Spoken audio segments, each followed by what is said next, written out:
Você sabe o que é o PAV? Programa de Avaliação da Vida Escolar da Universidade Federal de Pelotas? Sabe como ele funciona? Qual é o estilo de prova, conteúdos abordados, quem pode fazer, quem não pode fazer a prova? Não sabe? Então vem comigo que eu vou te explicar.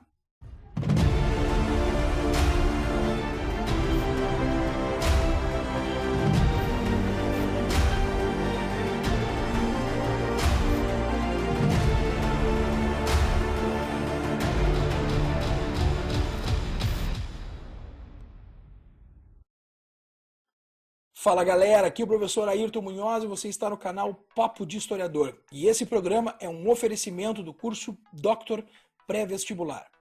Se você chegou até aqui, certamente algo que lhe aflige é a prova do PAV. Afinal de contas, o que é o PAV? O PAV é uma sigla para Programa de Avaliação da Vida Escolar.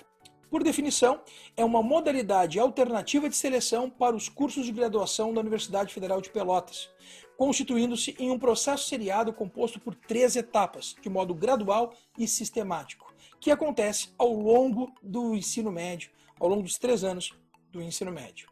O PAV tem como objetivo aproximar a Universidade Federal de Pelotas das escolas e os alunos do conhecimento. E para isso, o PAV tem como seus objetivos: primeiro, selecionar de modo gradual e sistemático, não como um produto de um único exame seletivo episódico, mas como a culminância de um processo que se desenvolve ao longo do ensino médio. Segundo, proporcionar aos candidatos condições que possibilitem corrigir falhas individuais ao longo do processo de aprendizagem. Terceiro, visa a avaliação da aprendizagem significativa, em que seja privilegiado o ato de refletir sobre o de memorizar, a qualidade sobre a quantidade de informações, o ensino sobre o adestramento e o processo sobre o produto. Por fim, adotar a contextualização interdisciplinar como eixo estruturador da avaliação, dando-se ênfase ao desenvolvimento das competências e habilidades. Por que é importante que a gente tenha em mente os objetivos do PAV? Porque esses objetivos, eles definem o perfil desta prova.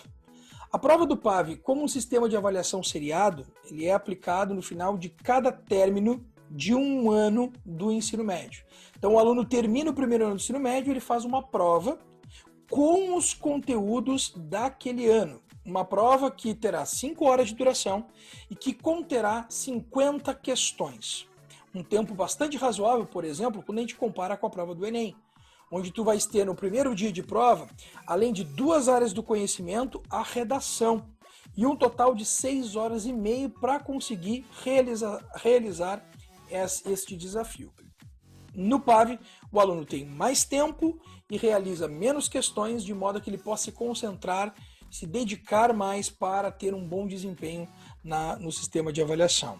Como disse os objetivos, o foco principal não é medir a capacidade mnemônica do aluno, de armazenagem de informação, mas sim como ele conseguiu relacionar, como ele pensou, refletiu de modo crítico, de modo consciente, os conteúdos estudados com a sua realidade. E aí entram 2 pontos de destaque no que tange a prova do PAV. Primeiro, o que o último objetivo claramente nos trouxe, o caráter de contextualizar de modo interdisciplinar a prova. Isso a gente sabe que acontece no tocante à disciplina de filosofia. Se vocês pegarem o edital da prova do PAV, ele não apresenta a filosofia como uma dentre as 50 questões que cada uma das 2 primeiras etapas elas trazem consigo. E eu digo isso porque a terceira e última etapa do PAV, ela traz 43 questões, uma vez que ela terá a prova paralelamente de redação. Então você tem um número menor de questões devido à prova de redação que o aluno terá que fazer somente na terceira etapa. Então, se a gente pegar o edital, a filosofia ela aparece no programa do conteúdo previsto pela prova, mas ela não tem um número de questões determinado. Se nós pegarmos, por exemplo, história tem 6 questões na primeira etapa do PAV, 6 na segunda e 5 na terceira. Porém, filosofia não tem essa mesma característica. Por quê? Porque ela é o elemento que vai promover a interdisciplinaridade na prova. Então, tu pode ter filosofia transitando em história, geografia, química, física, biologia e assim sucessivamente. Além disso, o objetivo da prova não é avaliar ou medir a capacidade que o aluno tem de armazenar conhecimento ou informações, mas sim o desenvolvimento de habilidades e competências, o que também está muito claramente expresso no edital da prova do PAV. Ali, cada uma das áreas de conhecimento, ou melhor, cada uma das disciplinas, trazem consigo algumas habilidades e competências que o aluno deve dominar para ter um bom desempenho na prova. Dito isso, evidentemente que existem muitas perguntas que acabam tomando o aluno, né, ou até o mesmo pai, se porventura estiver assistindo, que tem um filho que vai passar por esse processo. O aluno sai do 9º ano e ele não tem nenhuma responsabilidade em relação a, por exemplo, ter que pensar o seu futuro mais próximo. Quando ingressa no ensino médio, o PAV é o primeiro desafio desse aluno. É a primeira provocação que esse aluno passa a ter em relação ao seu futuro, o que vai fazer, com que universidade ele vai cursar, quais são os cursos possíveis que ele possa vir a se interessar. No tocante à Universidade Federal de Pelotas, é oferecido ao aluno local, mas não apenas, eu já vou falar sobre isso, a possibilidade de ingressar sem ter que passar pelo Enem ou por qualquer vestibular. O aluno vai passar pelas provas seriadas do programa de avaliação do PAV e no término, então, possibilitará a este aluno ingressar diretamente à universidade. Olha só que maravilha. Muitos de vocês que estão aí devem estar se perguntando, tá, mas quem pode fazer a prova do PAV? Por definição, conceitualmente falando, pegando as diretrizes e orientações da universidade, todo e qualquer aluno que estiver regularmente matriculado no ensino médio, tá? Então, qualquer aluno da rede pública ou privada de ensino que estiver regularmente matriculado pode fazer a prova do PAV. Mas o PAV é um programa de avaliação da vida escolar da Universidade Federal de Pelotas. Então quer dizer que eu, não morando em Pelotas, eu não posso fazer a prova. Não, lê do engano. O PAV se propõe a ser uma prova avaliativa das 3 diferentes etapas que envolvem o ensino médio para todo e qualquer estudante regularmente matriculado, vou insistir nisso, de todo o Brasil. Então quer dizer que é possível que eu esteja em São Paulo e eu vá todos os anos a Pelotas fazer a prova? Sim. É possível que tu estejas numa escola em São Paulo e tu vá no final do 1º ano do ensino médio até a cidade, fazendo a prova do PAV 1, no ano seguinte a do 2, no ano seguinte a do 3 e encerre com isso o processo de avaliação seriado que a universidade propõe. Ele não é um processo exclusivamente para a comunidade pelotense. Ele é um processo aberto e destinado aos alunos que estejam egressos no ensino médio, tá? Então, se tu é de qualquer outra localidade do Rio Grande do Sul, tu podes e deves fazer a prova do PAV e já vais ver por que eu digo isso.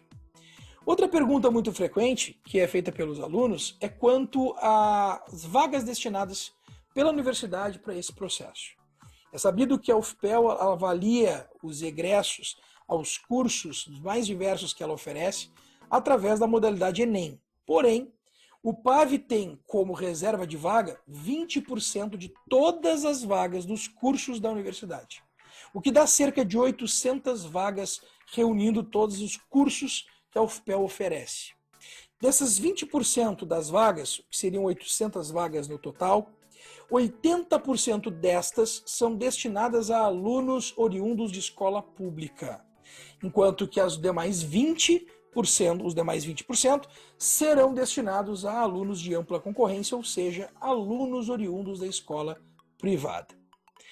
Então quer dizer que o aluno da escola privada ele não vai ter muitas vagas aqui concorrer. É verdade, percentualmente falando, são vagas inferiores, numericamente, aos alunos ingressos de escola pública.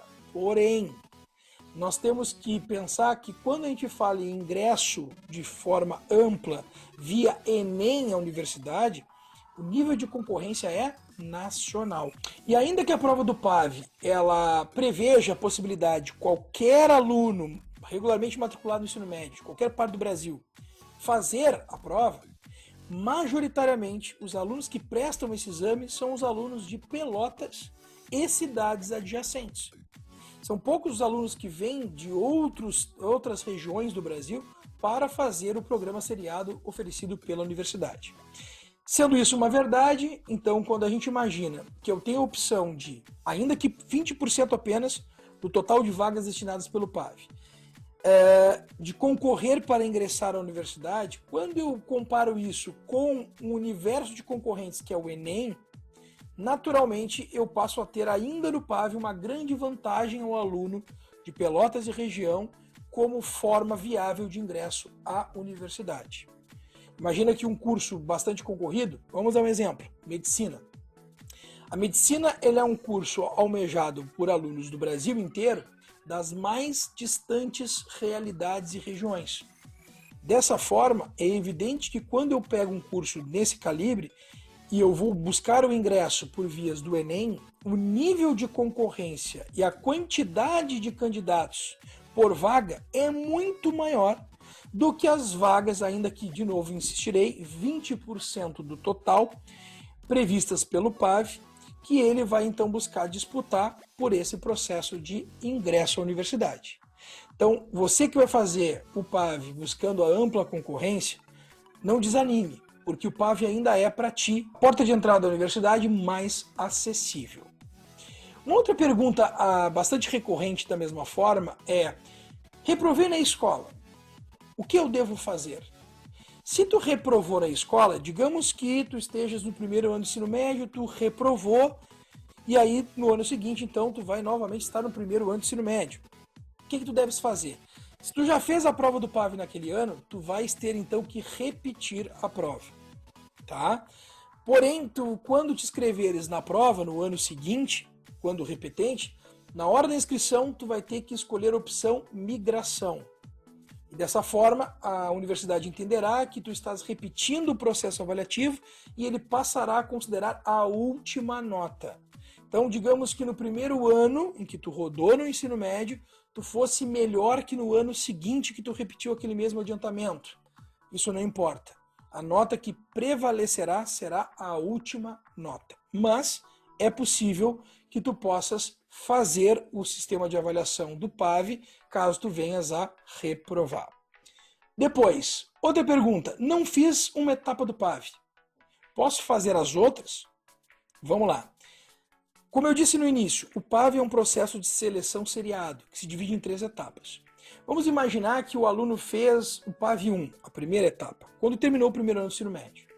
Aí ele vai para o segundo ano, por um descuido qualquer, ele não consegue se inscrever em tempo hábil para fazer a segunda prova. Esse aluno está naturalmente eliminado da seleção via PAV?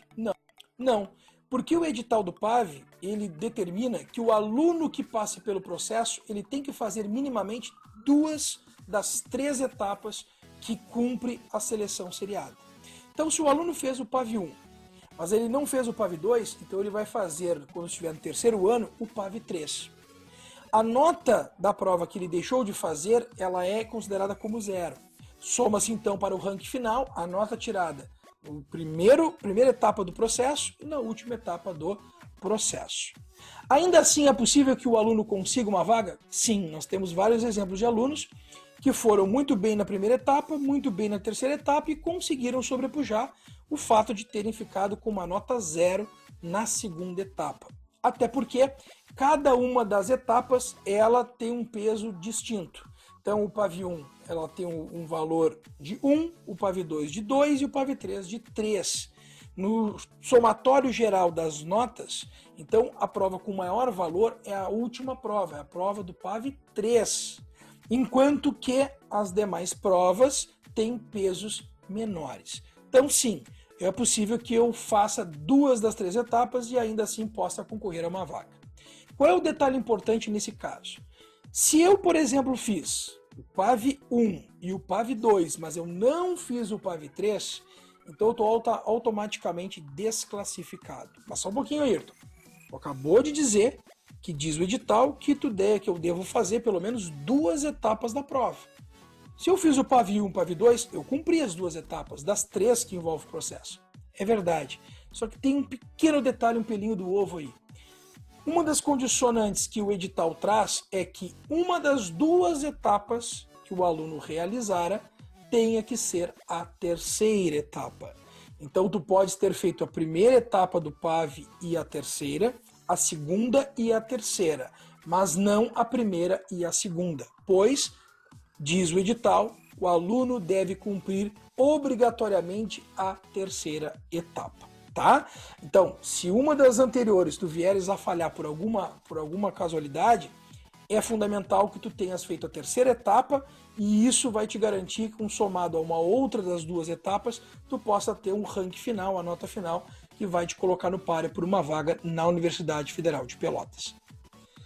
Outra pergunta. Posso me inscrever em mais de uma etapa do PAV ao mesmo tempo? Não, tá? O aluno só poderá se inscrever na etapa do PAV que seja referente ao ano do ensino médio que ele está cursando. É óbvio que nesse momento muitos de vocês devem estar se questionando quanto à prova de 2020. Porque afinal de contas, devido à pandemia, nós não tivemos as provas referentes à primeira, à segunda e à terceira etapa do PAV. E essas provas naturalmente serão realizadas em 2021. O aluno que tivesse no primeiro ano, em 2020, e agora em 2021 esteja no segundo ano, este aluno sim fará duas provas, tá? Porém, ele vai se inscrever para cada uma dessas provas por editais distintos. A UFPEL já liberou nota oficial que em junho de 2021 nós teremos a prova da terceira etapa do PAV, que vai encerrar o processo avaliativo dos alunos que em 2020 estavam no terceiro ano do ensino médio. Quanto às provas da primeira e da segunda etapa do PAV, a UFPEL ainda não lançou nota oficial, apenas disse que de fato terão essas provas muito em breve o edital seja lançado. Então, se você cursou o primeiro ano do ensino médio, o segundo ano do ensino médio, 2020, não fez a prova devido à pandemia, calma. A UFPEL lançará um edital que abrirá inscrições e destinará uma data para que essas provas aconteçam. No momento, dia 11 de fevereiro, no momento que eu gravo esse vídeo, o que nós temos de oficial é que apenas a prova da terceira etapa tem já um período para acontecer, que é o mês de junho. O edital de inscrições ainda não foi lançado pela Universidade Federal, portanto não temos ainda uma data definida, só sabemos que ocorrerá no mês de junho. Certo? Dito isso, tempo que eu tenho para fazer a prova. Eu disse antes, mas eu vou repetir. A prova do PAV 1 e do PAV 2, o aluno terá 5 horas para realizar 50 itens, 50 questões, envolvendo todos os conteúdos que ele estudou ao longo dos respectivos anos. Quanto à terceira etapa, o aluno terá 5 horas e meia para realizar a prova. Porque além das questões, que agora são em 43 o seu número, o aluno também terá a redação. Redação essa que tem especificidades, características diferentes em vários aspectos da redação do Enem. Portanto, quem se prepara para a prova do PAV necessita de um acompanhamento e orientação no tocante à redação, para não cometer o erro de replicar um modelo de redação que não é aquele que a prova do PAV determina. Por isso, a primeira dica que eu trago para vocês é leiam o edital.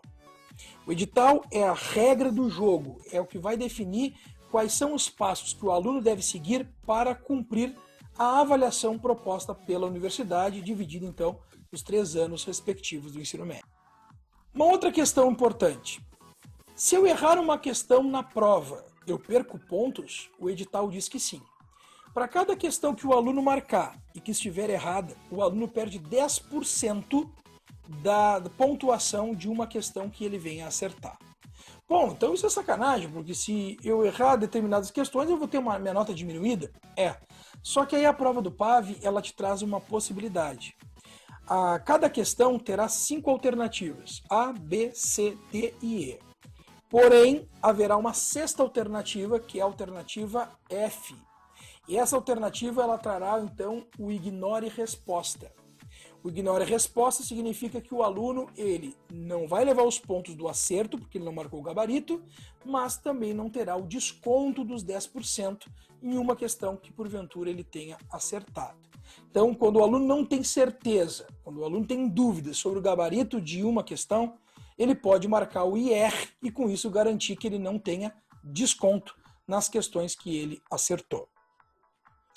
Um outro ponto que apareceu também nas dúvidas, que são recorrentes nas dúvidas, é quantas questões são por prova. E isso eu já disse, mas eu vou repetir. 50 questões para a primeira prova, 50 para a segunda e 43 mais redação para a terceira. E por fim, mas não menos importante, um outro questionamento que é muito recorrente é: no quadro de distribuição das questões por disciplina previstas no edital, não aparece filosofia, porém, ela está presente nos conteúdos programáticos de cada uma das etapas do ensino médio. Será que houve algum equívoco no edital previsto pela universidade? Não, não houve. Como eu disse, existe um critério no edital que é o aspecto interdisciplinar previsto pela prova do PAV. Quem cumpre esse aspecto interdisciplinar é a disciplina de filosofia, que pode permear qualquer outra disciplina. Então, as questões envolvendo filosofia, elas podem aparecer na prova de ciências humanas, mas elas podem aparecer também em provas de outras áreas, porque a filosofia, ela é como um espectro que vai rondar todas as disciplinas. A justificativa para isso, que é dada pela universidade, é que o aluno que faz a prova do PAV, ele deve ser um aluno que domina os conceitos, mas mais do que isso, que relacione esses conceitos e os transforme em habilidades e competências que tornem cabível a este aluno a condição de resolver problemas e refletir a si e ao mundo ao seu redor. Nesse sentido, o caráter indisciplinar cumpriria o papel de provocar ao aluno sair da sua bolha e enxergar o mundo pelos olhos da realidade. Deste modo, então, filosofia, sim, está presente na prova, em caráter interdisciplinar, se relacionando com qualquer outra área do conhecimento. Ajudou? Se você quer dicas de estudo, orientações sobre a prova, conteúdos que mais caem, frequência de determinados pontos em cada disciplina, curta, compartilhe, ative os sininhos de notificação, se inscreva no canal. Se essa é a primeira vez que você está aqui, o canal Papo de Historiador é um canal voltado à produção de conteúdo informativo, de modo a compartilhar conhecimento da área de ciências humanas e de todas as outras áreas que se prestem a dialogar e a trazer e contribuir para a construção do conhecimento. Se você vai realizar a prova do PAV, da terceira etapa, de 2020 em 2021, o curso Dr. Pré-Vestibular traz para você uma grande novidade. Se você contatar o curso através do Instagram, ao qual o link estará colocado na descrição deste vídeo, ou mesmo pelos telefones, que também estará aqui na descrição, dizendo que chegou até o curso devido ao canal Papo de Historiador, você receberá 5% de desconto no curso preparatório de revisão para a prova do PAV, terceira etapa. Uma grande oportunidade, não perca essa. Um grande abraço a todos, até mais. Tchau, tchau.